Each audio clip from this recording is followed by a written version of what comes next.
You and all your pretty little friends up in the hills where the party never ends.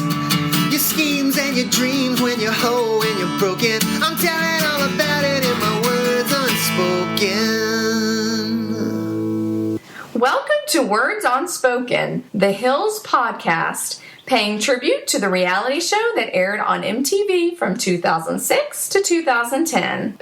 We are two Southern sisters rewatching The Hills in 2016 and chatting about it weekly for your entertainment. My name is Susan, and I'm a 30-something photographer who hates most reality shows but loves The Hills.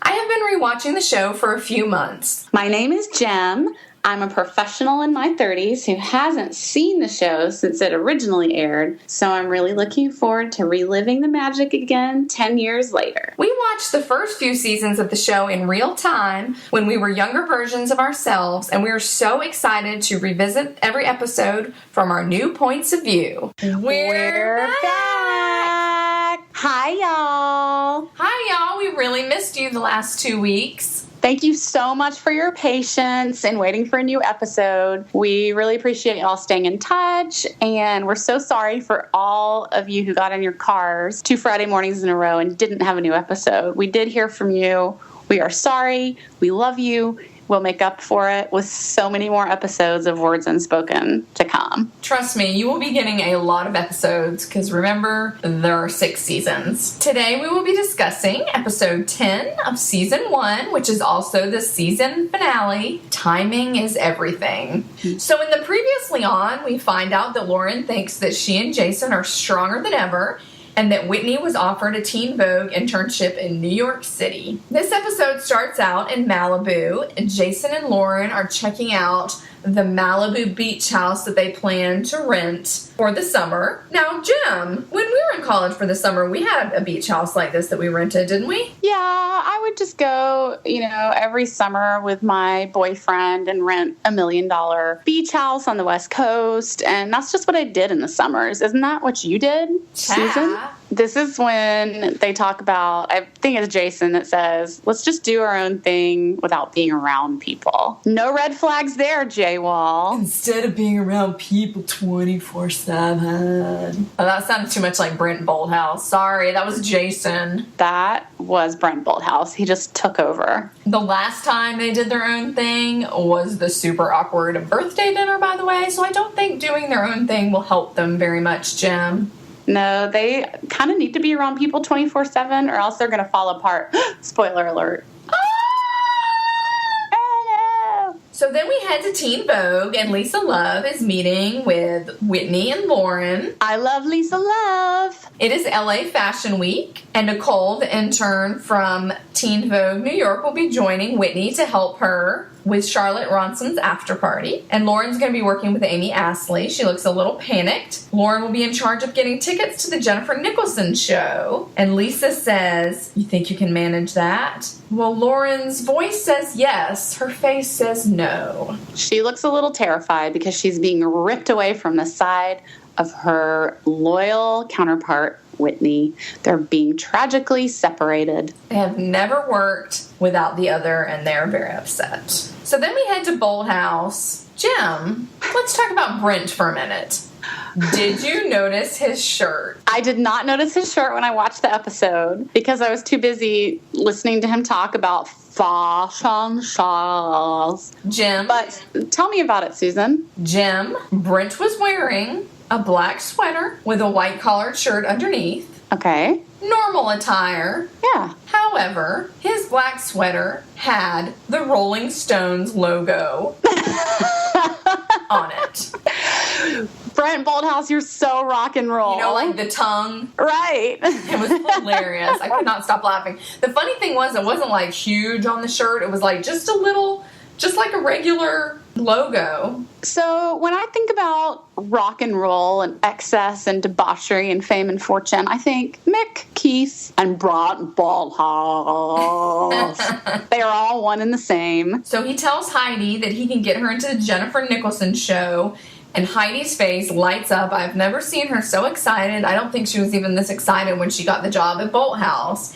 And as soon as Brent walks away, she immediately has to pick up the phone and call Elodie and brag to her about she's going to the show. And Elodie's just sitting there like, that's really awesome. But you can tell she's very jealous. I mean, wouldn't you be, Susan, if you were missing out on the Jennifer Nicholson fashion show? And Heidi says, life in Hollywood is so awesome. Ugh.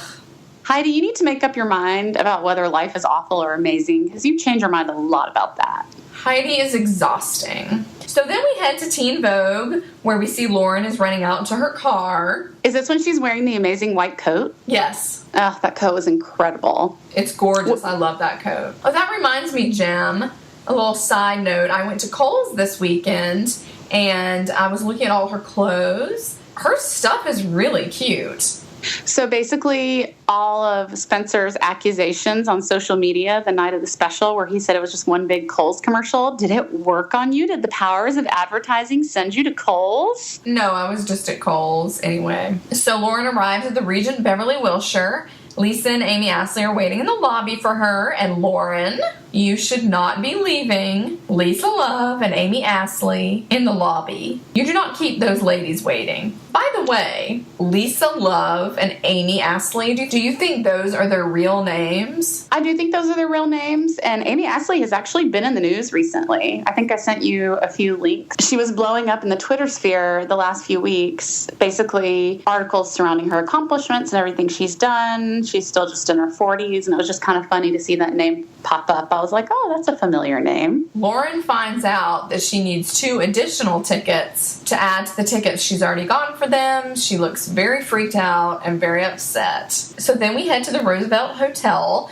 for the after party prep with Whitney, and Lauren calls Whitney in a panic about the tickets. Lauren says, it's a sold out show. There are no more seats. And Whitney says, that's a really big request in a very concerned tone, but I bet she's secretly thinking, I'm so glad I am here and not having to do what Lauren has to do. Yeah, Lauren is definitely behind the 8 ball in the scene. I was like panicking on her behalf while she was just looking around like a deer in headlights, like, what am I going to do? And I think this is when she makes the joke about going to get some chairs herself. That was funny. Good job, Lauren, on making a joke in that stressful situation. You got to laugh to keep from crying, Lauren Conrad. So then we head to Smashbox Studios, where the Jennifer Nicholson show is being held. Lauren is waiting outside, all stressed out, and for the first time, we meet Kelly Cutrone. Yes, one of my absolute heroes. Love her. I've read all of her books. I've even watched her reality shows. I'm obsessed with Kelly Cutrone. And now it's your turn to talk about how you feel about Kelly Cutrone, Susan. Well, Jem, as you know, I do not like Kelly Cutrone. I know this. Until her final appearance in The Hills, which we'll talk about in quite a few seasons. Spoiler alert. I don't know. The problem I have with Kelly is she's fake. And not because she puts on a persona of like, oh my god, girl, I totally like you. But she goes in the opposite direction. She is deliberately unpleasant, but in order to create like a persona, I feel like. So that's why she annoys me. It's definitely her brand. I think it's just her real personality kind of made larger than life for professional reasons, because that's what gets her the clients that she gets, and that's what gets her the controversy that she needs to promote whatever she's promoting.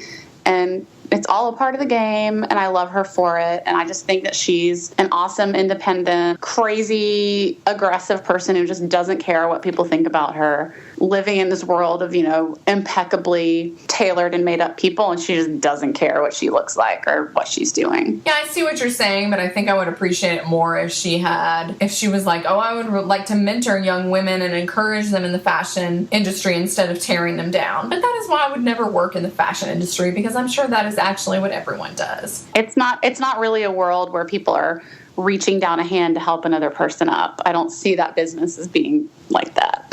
Which is ridiculous, because everyone should do that. Jem and Susan for Social Justice believe women should always be helping other women. Lean in, y'all. Lean in. So Lauren is outside, and Kelly comes out, and she tells her she needs more tickets, and she pretty much laughs in her face.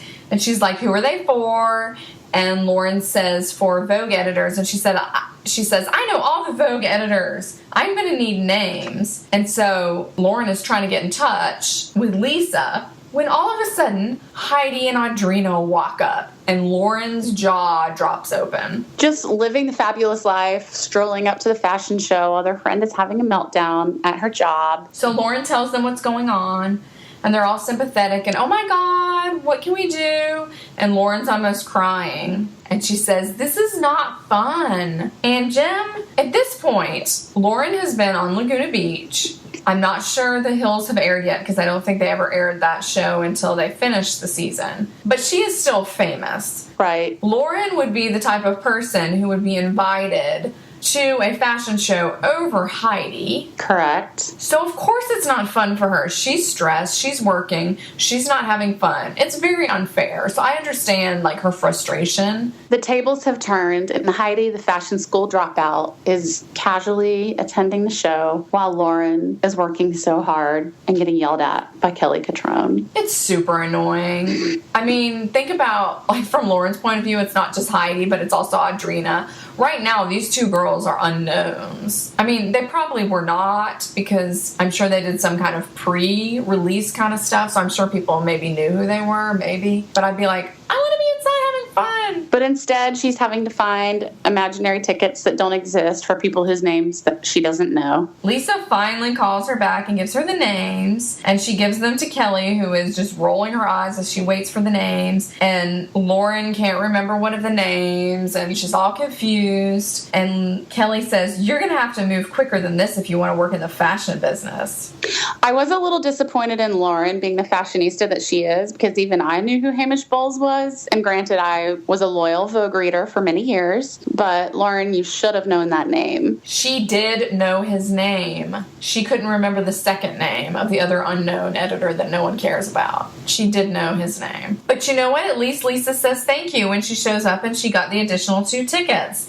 And I'm not sure I've ever heard Lisa say thank you, so that was nice. Jem, did you notice Brent Bolthouse arriving at the fashion show with a brunette beauty? Yes, this mysterious lady love. Who was she? The fans want to know, Jem. Perhaps we should dig up some tabloids from 2007 and find out who the mystery lady was. Stars, they're just like us. Brent Bolthouse wears Rolling Stones sweaters to the office. So then the fashion show starts, and Lauren gets to watch the fashion show. Which, by the way, is designed by Jack Nicholson's daughter, who I'm not sure has really done anything since then besides be Jack Nicholson's daughter. Vanity project. The funny thing... It was a valiant effort, Jennifer, valiant effort. I wondered when I was watching it if it was his daughter or his wife. One can never tell with these older gentlemen stars. That is why one has Google. And then we head back to Teen Vogue. So that's all we see of the fashion show. We don't see the after party. I can only presume that that is because Lauren actually got to enjoy the after party instead of working it. And she was probably the center of attention and didn't get a single lecture from Lisa Love about behaving accordingly throughout the evening.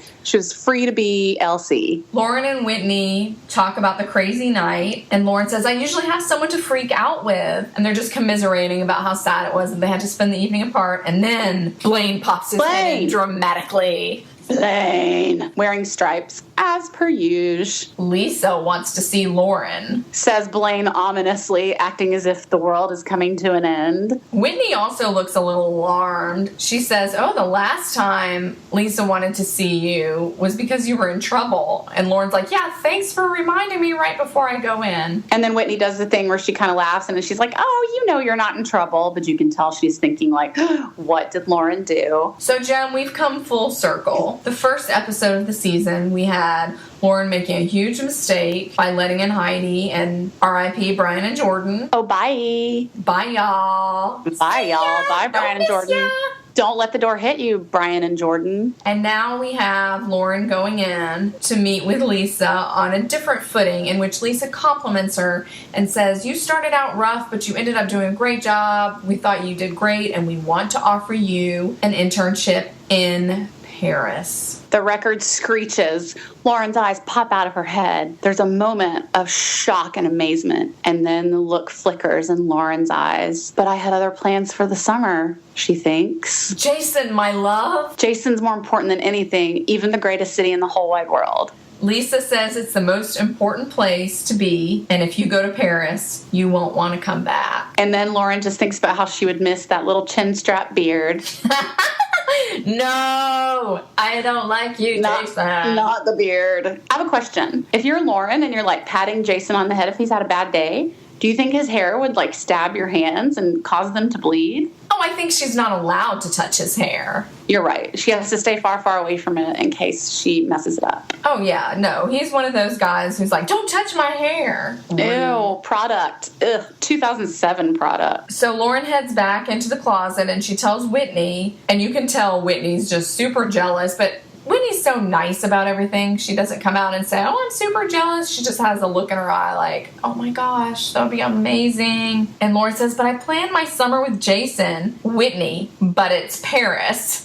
And then Whitney punches Lauren in the face and goes to Paris. The end. She says it's something that would change your life, which is so true. Like, that's not even a conversation I would have. Even if you're a reality star, which I know we don't like to talk about behind the scenes stuff too much, but even if you're a reality star and your world is this, LA lifestyle or whatever, going to Paris with Teen Vogue is a whole different story. You don't ask, you just go. And when you're 19 years old or 20, however old she is now, you have to know the person you're with is not going to be the person you're with, right? You think the person that you're with when you're 19 is the one you're going to be together with forever, which could be very true. It's true for a lot of people we know. It's true for a lot of our loyal listeners. But 9 times out of 10, the person you dated when you're 19 is not the one you end up with. Especially when it's Jason Waller. But I think Lauren really was into the whole, like, bad boy, suffering, sad puppy dog face, J-Wall vibe. I think that's something that her personality gravitated towards in those days because she was the one to, like, attempt to save him from his wild Hollywood lifestyle. I wish Stephen Colletti had been in here instead. So she would have left him and gone to Paris? No, because I liked him better. Really? Jason's just, ugh. So if you had to choose between Jason and Steven, you would choose Steven? Yes. I mean, Steven. That they sound strangely like Brent Bolthouse. Maybe it's just the California. Anyway, so Lauren and Whitney say goodbye to each other in the lobby, and they hug each other. And Whitney says, "Call me and let me know what you decide." Probably because she's thinking, if you don't take the internship, I will. Let me be that backup. So we head back to the Hillside Villas, and Lauren tells Heidi the news. Oh, but when Heidi comes in, Lauren's reading Paris Vogue so that she can dramatically, or French Vogue, so that she can dramatically reveal. And eating ice cream. Eating ice cream, which she shares with Heidi. I wouldn't be sharing my ice cream. Like, if you were here and I was having ice cream, I'd be finishing it all myself, just FYI. That is not true. You would have shared with me. You would have had to pry it from my cold ice cream hands. Heidi says, would that jeopardize things with Jason? Who cares? Shut Heidi, up, why are you even asking questions about Jason right now? It's Paris. Hello? I mean, I seriously cannot believe this is even a debate. This is ridiculous. So then Lauren heads to the Malibu house, and she walks inside, and Jason's just chilling on the furniture, and he starts talking about patio furniture and barbecues, and then his voice trails off, and he's like, what? It's like, it was like he went from domestic to devastated. Lauren tells him about the internship, and to his credit, he says, "Are you going? I will support you with whatever you do. You've always been there for me." Like, he's saying all the right things, although I'm sure that's just because the cameras were there, but at least he said it. Susan, how genuine do you think Jason's words are in this episode about supporting her no matter what, and whatever decision she makes, he'll be there for her and be behind her 100%? It all sounds great, but do you think he really means any of that? No, I don't think he means any of it. I think he just said that because of the cameras. They just kind of look at each other, and then she's like, "Come and hug me." Begging for Jason to give her affection yet again instead of him offering it freely of his own accord. Thank goodness we can see your future, Lauren. Thank goodness we can see your future. Then we head back to the Hillside Villas, and Heidi and Audrina are giggling about boys by the pool. And this is when Heidi informs the world that the person you are in preschool with boys is the person you will be the rest of your life with boys. She had a new boyfriend every 5 minutes on the playground. And she made guys fight over her in preschool. Because that's real fun to cause violence, Heidi. Heidi says, "I am going to meet so many guys over the summer. And I cannot wait to have a summer full of fun. and just hanging out with guys, hooking up with guys. Heidi, stay away from blonde guys. Stay away from extremely pale-haired gentlemen, or harm will befall you. Oh, and P.S., she's totally texting on a sidekick in the scene. Technology alert. So then we go to the most dramatic scene ever in the hills. You're just saying that because it has your pink suitcase in it. Lauren is packing and then has to say goodbye to Heidi. It's really sweet. I'm gonna miss my Heidi. Don't find a new best friend. Girls, guess what? Newsflash. You can have more than one best friend in life. If you can learn that lesson when you're 19, you will be saved many moments of pain and suffering in your 20s and your 30s. I wouldn't know. I'm not in my 30s yet, so I don't know. We cut to LAX. Lisa is dramatically waiting curbside. We cut back to Lauren driving down the road. She's wearing black and white and is dressed to the hilt, looking great for Paris. It's where she's headed. I just know it. And then Lauren takes the turn into Malibu Beach House and the world groans. I think the world collectively burst into tears and a few romantic girls wiped away a tear of happiness and relief. And Whitney shows up to the airport and meets Lisa and heads off to Paris. And at that time, younger Jem, much younger Jem, was probably screaming at her television set. Jason and Lauren exchange empty words on the balcony. And then embrace. And Lauren already looks regretful as they stare off into the Malibu sunset. Not as glamorous as you thought it would be, is it, Lauren Conrad? I bet she just felt sick about this. Do you think she regretted it right away? Yeah, I do, but I also think if she'd gone to Paris, she would have been sat on the plane and crying about Jason and feeling nervous about Jason whilst she was in Paris. So either way,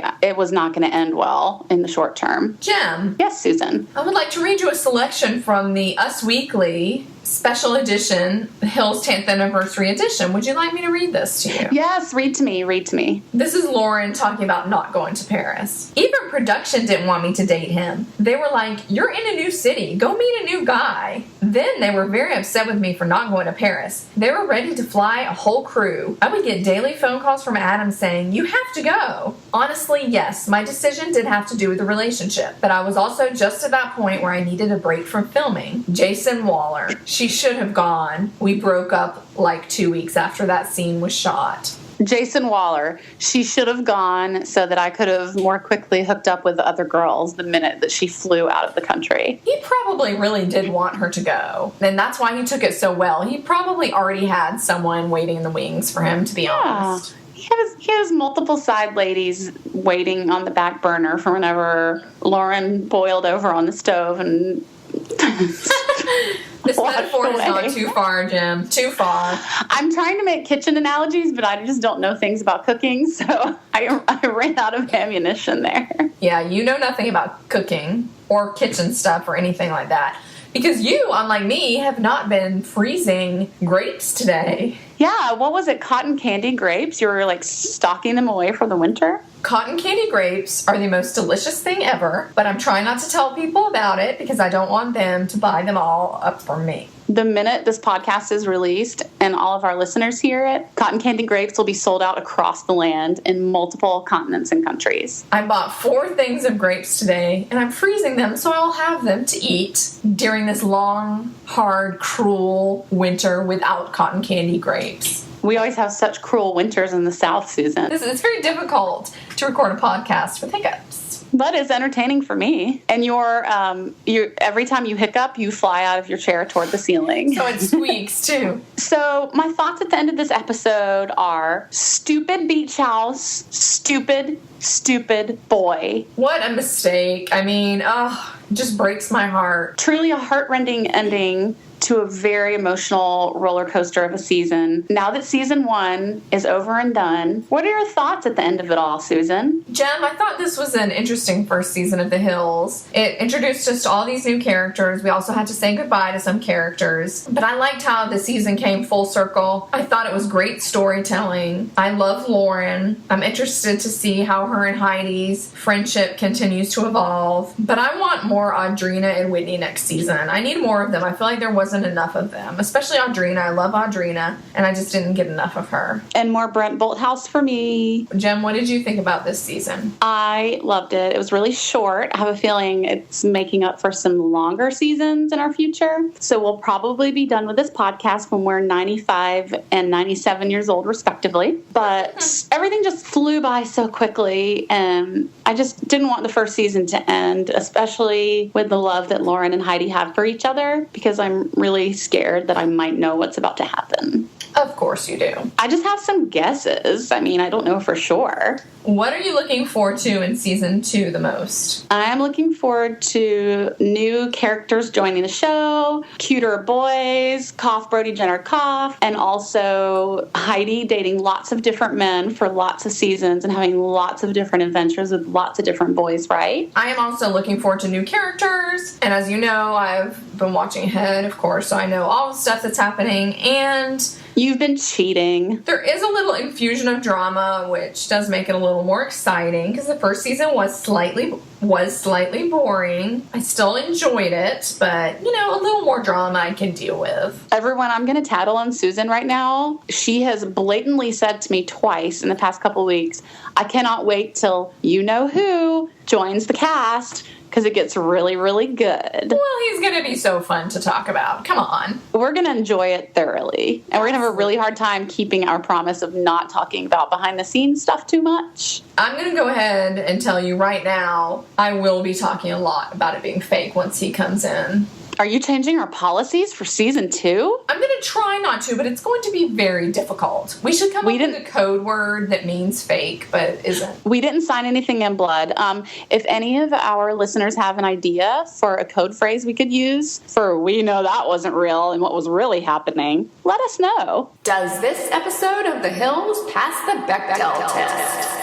Bechdel test for the final time in season 1. Are there 2 named female characters, Susan? Yes, indeedy! Second Bechdel question. Do these 2 named characters speak to one another? Yes. And final question. Do they talk to each other about anything else besides a boy? Absolutely. Ding, ding, ding. At the last gasp, season 1, you made it. You squeaked through.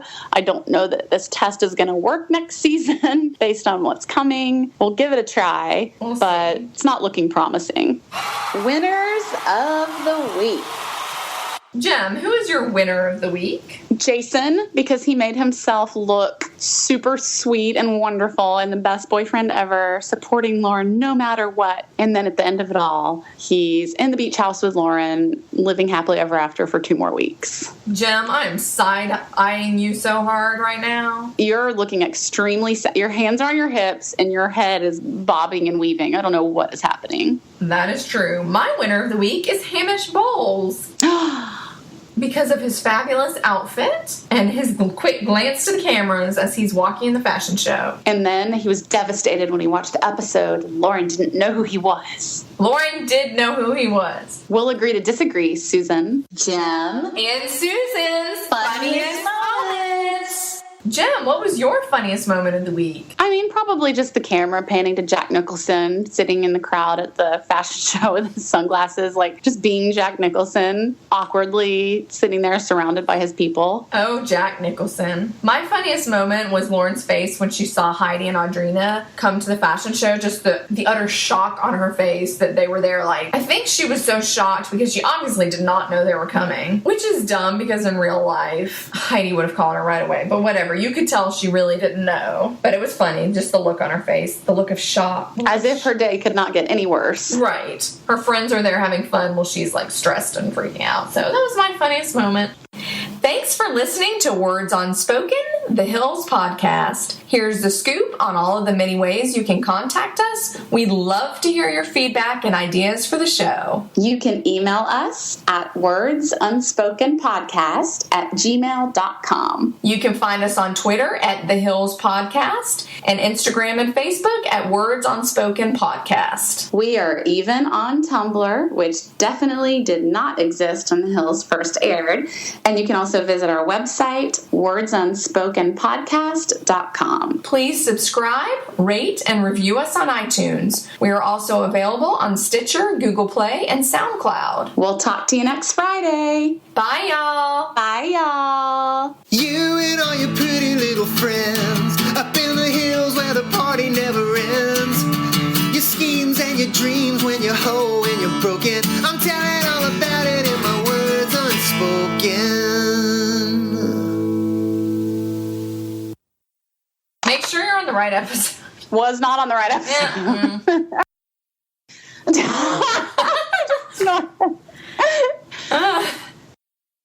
Oh no, I have hiccups.